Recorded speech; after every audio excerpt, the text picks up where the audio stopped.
Sir, मैं आपको स्वागत करता हूँ एक्सप्लोर विथ लक्ष्य चैनल में। मैं आपको आज की वीडियो में बताऊंगा कि आप 2026 में जो लक्ष्य प्रोग्राम निकला है, इस फॉर्म को कैसे अप्लाई कर सकते हैं। और आपकी जानकारी के लिए मैं बता दूं, 2025 में मैं इसमें सिलेक्टेड कैंडिडेट रह चुका हूं और अभी मैं जॉब कर रहा हूं इसके अंतर्गत। तो इस वीडियो में क्या क्या एक्सप्लोर करने वाले हैं, इस कुछ टॉपिक्स हैं यहाँ पे, देख लेते हैं।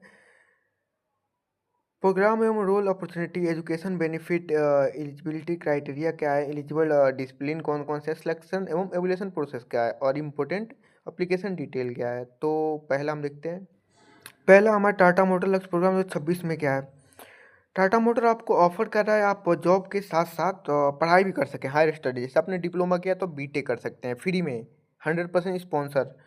तो टाटा मोटर लक्ष्य प्रोग्राम का यही मकसद है कि आपको हायर स्टडी कराई जा सके और आप इंडस्ट्री लेवल की स्किल गेन कर सकें और अच्छे कॉलेज से बीटेक कंप्लीट करें। और दूसरी टॉपिक है प्रोग्राम रोल एवं अपॉर्चुनिटी। इसमें आपको तीन पोजीशन ऑफर कर रहे हैं जो कि जब परमानेंट एम्प्लॉय होगा।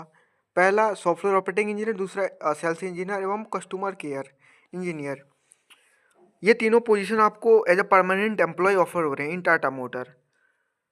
ये आपको सेकेंडरी से मिलेगा। पहला साल होगा जब डिप्लोमा कंप्लीट करने के बाद इसमें आप ज्वाइन होंगे, तो एज अ टेक्नीशियन अप्रेंटिसशिप रहेंगे। एक साल आपकी ट्रेनिंग रहेगी वही टेक्नीशियन अप्रेंटिसशिप के थ्रू, जो कि नेट्स के थ्रू होती है, आप अप्रेंटिसशिप नियम के थ्रू।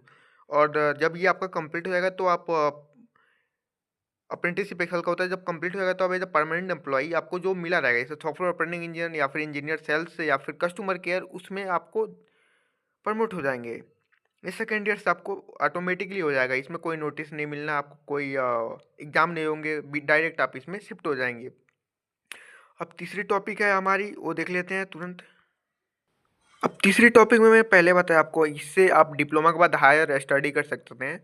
तो ये हायर स्टडी आपको कराई जाएगी विल्प के थ्रू। विल्प मतलब work integrated learning programme, WILP के थ्रू, जिसमें आप के सारे क्लास जो रहेंगे, लेक्चर रहेंगे, ऑनलाइन अटेंड करेंगे। ऑन कैंपस नहीं, ऑफ कैंपस। आप टाटा मोटर जहां आपको एलोकेट किया जाएगा वहां आप जॉब भी करते रहेंगे, ऑनलाइन आपको ये क्लास भी अटेंड करने करेंगे। और ये क्लास अटेंड करने के लिए कंपनी आपको एक लैपटॉप देगी जो कि आपको सेकेंडरी से मिलेगा, और ये सेकेंडरी से फुल्ली अवॉर्डेड रहेगी। अब आप इसमें बहुत सारे प्रोसेस लंबा चौड़ा इसमें बहुत सारे हैं। आपको इसमें मैं एक वीडियो बना दूंगा, इससे आपको इजीली जानकारी मिल सके कि क्या है ये बिट्स प्लानिंग। और तीसरी टॉपिक है हमारे एलिजिबिलिटी क्राइटेरिया, मतलब एलिजिबल कौन कौन से हैं। तो खासकर टाटा मोटर ध्यान देता है कि गवर्नमेंट के ही स्टूडेंट हो, तो गवर्नमेंट और एडेड दोनों एलिजिबल हैं इसमें। और दूसरा, आप 2026 में पास आउट, अगर आप 2024, 23 या फिर किसी अन्य ईयर के पास आउट हैं तो आप इसमें एलिजिबल नहीं है। आप अप्लाई करेंगे लेकिन आप स्क्रीन में हट जाएंगे। सिर्फ इसमें 2026 के पास आउट एलिजिबल हैं और गवर्नमेंट और एडेड होने चाहिए। और जब सिलेक्शन हो रहा होगा उसमें आपका कोई बैकलॉग नहीं होना चाहिए, ना कोई एटीकेटी होना चाहिए। आप क्लियर पास आउट होने चाहिए, तभी जाके आपका नेक्स्ट पे अप्लाई हो सकता है। ये मेरी खास ध्यान रखें, ये एलिजिबल बहुत मेन रखता है, तभी जाके आप दूसरे स्टेप पे जा सकते हैं, तभी आप ऑनलाइन एग्ज़ाम दे पाएंगे। और इसके बाद तीसरी टॉपिक को भी हम देख लेते हैं। तीसरी टॉपिक है इसमें कौन कौन से ब्रांच एलिजिबल हैं। हालांकि टाटा मोटर में मैक्सिमम ब्रांच एलिजिबल है, मैक्सिमम। जैसे IT और CS को छोड़ के बाकी सभी एलिजिबल हैं। जैसे मैकेनिकल हो गए, मैकेनिकल से रिलेवेंट ब्रांच हो गया आपका ऑटोमोबाइल, प्रोडक्शन, ये एलिजिबल है। इलेक्ट्रिकल हो गया, पेंट हो गया, इलेक्ट्रॉनिक्स, इसके रिलेवेंट सभी ब्रांच एलिजिबल हैं। क्योंकि मेरे बैच में मैक्सिमम जो है इलेक्ट्रिकल के ही हैं, और मैकेनिकल प्रोडक्शन, और मैकेनिकल के तो खास प्योर मैकेनिकल के नहीं है मैकेनिकल प्रोडक्शन एवं ऑटोमोबाइल के हैं, कुछ इलेक्ट्रॉनिक्स के भी हैं। तो खासकर ये IT एवं CS के मेरे बैच में कोई नहीं है। और हालांकि इसमें मेंशन भी नहीं है कि आप इस डिसिप्लिन से भी इसको अप्लाई कर सकते हैं। तो IT CS वालों के लिए ये जॉब नहीं है। और चौथे प्रोसेस को भी हम देख लेते हैं। चौथा में क्या है, सिलेक्शन एवं एवुलेशन प्रोसेस।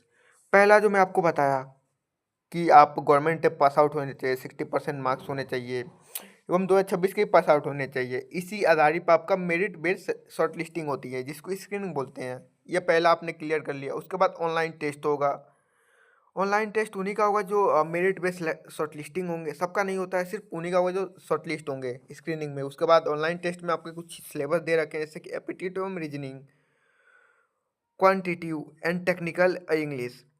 टेक्निकल मीन्स आपका जो ब्रांच में सब्जेक्ट है उन्हीं से आते हैं मैक्सिमम, और इस पे मैं एक वीडियो बना दूंगा ऑनलाइन टेस्ट में क्या क्या आता है, वो आप देखिए। उसके बाद आपका प्रोसेस आ जाता है तीसरे पे, मेडिकल एवं बैकग्राउंड चेकिंग में। अब आपने एग्ज़ाम क्लियर कर लिया, उसके बाद आप जाते हैं मेडिकल के लिए। मेडिकल आप अपने नियरेस्ट किसी भी आपके पॉपुलर, मान लीजिए आप इधर सिद्धार्थ नगर है तो गोरखपुर लखनऊ आके दे सकते हैं, ये आपका नियरेस्ट हो गया। उसके बाद बैकग्राउंड चेकिंग, जब ये मेडिकल कंप्लीट हो जाएगा तो बैकग्राउंड चेकिंग के लिए टाटा के कुछ एजेंट आते हैं आपके घर, वेरीफाई करते हैं कि आप इंडियन ही हैं, बाहर के नहीं हैं, तो वो वेरीफाई कर लेते हैं। उसके बाद इस फॉर्म को कैसे अप्लाई करना है, मैं लिंक आपको डिस्क्रिप्शन बॉक्स में दे दूंगा, आप वहाँ से। हाँ, एक और बात, इस फॉर्म की लास्ट डेट है 30 तारीख, 30 जनवरी से पहले पहले आप इसको अप्लाई कर लीजिएगा, क्योंकि 30 के बाद इसकी डेडलाइन हो जाएगी।